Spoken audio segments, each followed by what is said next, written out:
Safety alert tonight, making the beaches along Fort Morgan safer after two tragic drownings this week, including the death of Baldwin County Deputy Bill Smith. It's a safety challenge local leaders have been struggling with for years. There are only 3 county-owned public access points along roughly 12 miles of beachfront, and everything else is either privately owned or state and federal property. Last night, Baldwin County Sheriff Huey Mack said it's time to find a solution. There needs to be warning systems. We need to be advanced in the way that we communicate that information, whether it be electronically, whether it be physically. We're certainly looking at that.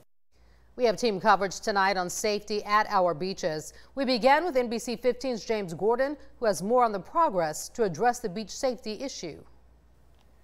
The county and the sheriff both derive their authority from the state legislature, and one local legislator says talks to find ways to make the beaches safer in Fort Morgan are just getting started. That's something we're going to be looking at in the coming days, but we're going to get through Saturday first and saying goodbye to a hero first, and then get to work doing the work that needs to be done. State Senator Chris Elliott, as a former county commissioner, was there when the county voted to spend $10,000 in 2018 to purchase signs like these, signs that still warn visitors of the rip current dangers. In 2018, the county also allocated money to place these electronic signs warning visitors along Fort Morgan Road.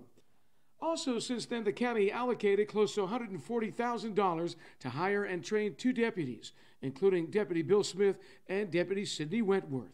And the realization is that when people come to the beach, they're getting in the water, regardless of the warnings. This week, county commissioners have said they wanted to wait for the investigation into Deputy Smith's drowning to be over.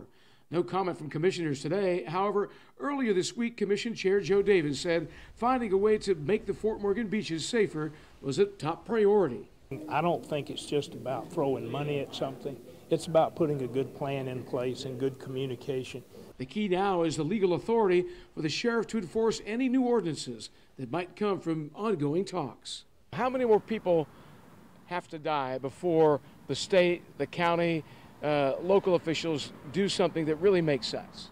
I understand that attitude. Of course, it does, again, come down to authority and funding, and I'm in a spot now where I think I can hopefully help with that in conjunction with our county commission and in conjunction with the sheriff's office. One option, says Senator Chris Elliott, is to train and hire more deputies to patrol the beaches, but those deputies have to have the legal authority to enforce any new laws. Cities have the authority, but the county does not. In Baldwin County, James Gordon, NBC 15 News.